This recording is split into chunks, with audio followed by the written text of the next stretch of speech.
What's good, world? In this video, I'll be showing you how I made this cute little baby goat. So cute, so adorable. I love her so much.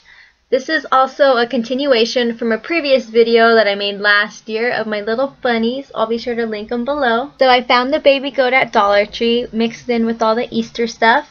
And I thought it was so perfect just because the pastel colors along with the holographic fabric. I just love it. For materials, I'll be using a super cool choker I ordered off of eBay. Has all these hoops on it. Some necklace chain. To make the horns of the goat, I'm using spring lilac and dark purple polymer clay. I also got this heart choker off of eBay. Rhinestone chain from Amazon. So gorgeous, so beautiful. Some needles. And some purple thread.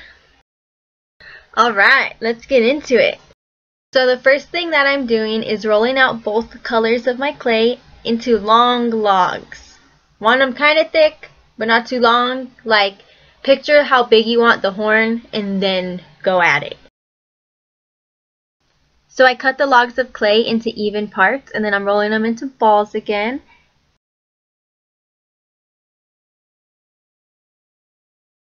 And then here it's going to get a little different. You're kind of going to roll them into logs but tapering them at the end. You see that? So it's like pointy, kind of like a horn. And then do this to all 4 of the balls of clay. I make sure they're even by like putting them next to each other, pushing down the sides, and then pinching them and pulling them together. Now taking both colors of clay, I'm twisting them together, pinching and pulling them when I need to. Just like a candy cane, you know, just twist them and then pull them to stretch them if you need to. And yeah, just keep doing that. Doesn't even matter, like you want them to look kind of rough. I noticed I use this method a lot in my tutorials, like my unicorn horn, random horns, just random stuff. I use this, so it's a good thing to learn. You see how I'm pushing the base of the horn onto the paper? That's just to like flatten it out and to make sure that they're even and the same length, like the same height and everything. Once it looks like a dope-ass candy cane, I'm curving it and bending the clay to get that perfect horn effect, so it's just kind of like a loop and a loop, like a U and a U. It's weird, but it's super easy to do. Check it out. You see. Sweet, now they're done. Next up, I'm going to make the long demonic tongue, and I'm using this super cool, super pretty opal clay. It's kind of translucent, but there's flakes of, how do I say it, like plastic. There's like plastic in there that makes it opal. It looks weird. It looks cool. This part is super easy. All I'm doing is flattening a ball into like a teardrop shape, and you see me squishing and pushing and pinching this clay because it's a translucent clay, so it's more tough. And you really got to shape it and mold it and just bend it, like just work with it. But it's easy. I mean, all we're making is like a long tongue. So yeah, just make that teardrop and then just stretch, pinch, and pull. Really pinch the end to get that like pointy tongue. To define the tongue, I'm using a blade to just like cut down the middle and then going back in with it with a needle to just make sure that it looks good. I want the tongue to look super freaky, so I'm bending it different ways till I like how it looks, like up and down, over there, to the left, to the right. I just want it to look so weird, so scary, so demonic. Now I'm just adding texture to the tongue by scraping up lines throughout the clay and poking little dots all over it, just like really scraping it, making it look weird, and then redefining that line again. And that's it for the polymer clay. So while that's baking in the oven, I'm going to take a needle and some thread and then start to sew in like a pentagram star on top of my little goat's forehead. It's going to be so cute, so adorable. I haven't done this before. Like start sewing into one of my DIYs. So bam, here we go. Let's do it. This part was super fun because it pulled the whole look together. I wanted the star to be kind of thick, so I went over each line about 3 times and like a couple more if it needed to.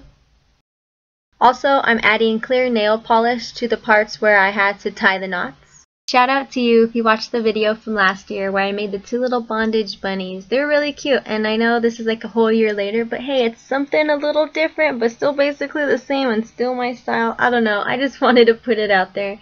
So here are the horns fresh out of the oven. I don't know where the footage went of me texturing them, but I took a blade and like cut little lines all over them. You could kind of see before how they were just like slashes all over the place, but yeah, that's it. Once I figured out exactly where I wanted the horns, I cut a hole. Then I just double checked to make sure that it looked good and fit in place. I added some hot glue to the inside of the hole and then placed the horn right in there. Bam, bam, bam. Fun fact, hot glue and polymer clay are so bad for each other, like it won't hold, it won't work. So if you're trying to make this for something very long term, it's honestly not going to work. I just didn't have any E6000 glue, like something stronger that I know will hold, just because like I can't leave my house, bro. Next I'm taking this choker and I'm cutting out a little hoop and then cutting that hoop open to make this super cute, adorable little earring. And then just like placing it onto the ear and kind of stabbing it into the fabric of the ear so that it's like an earring. For the little handcuffed arms, I'm using this heart choker and cutting out a piece and then adding it onto a chain. So just like boom, boom, boom, boom, boom, boom, boom, boom, boom, boom. On the Devil Tarot card, it shows people chained up, so that was the inspiration here. Now moving on to the eyes, I'm taking an old pair of my eyelashes and then cutting them up. You see here I used fabric glue, but later I went back with a hot glue gun to make sure that they were more secure, and then I just had to like draw on top of the glue with a Sharpie, like a black Sharpie. Now for the handcuffs, I'm taking this rhinestone chain and then wrapping it around the little goat's wrist and then cutting it at the perfect size. Now adding a dab of hot glue and making sure that it's super secure. This rhinestone chain is so fun to work with, like you just add it on anything and it's just automatically like fabulous and bougie and gorgeous. Now she has the cutest little blinged out handcuffs, tied down, ain't getting released anytime soon. And now I'm adding in and gluing down the chain link onto both of the wrists. That demon tongue looks so sick. Now it's time to glaze all of the clay. I like to use clear nail polish. It just dries fast and like once you add it on, it's just glazy, you know? It just works better. And all the other glaze that I've used, I just noticed it gets sticky. And nail polish is the only thing that doesn't, just because it's so dry in Colorado. So I included this part, but it was such a fail. I tried to shade the tongue, but no. It was bad. Yes, and that's it. Our baby goat is done. Ooh, she looks so good. I love it.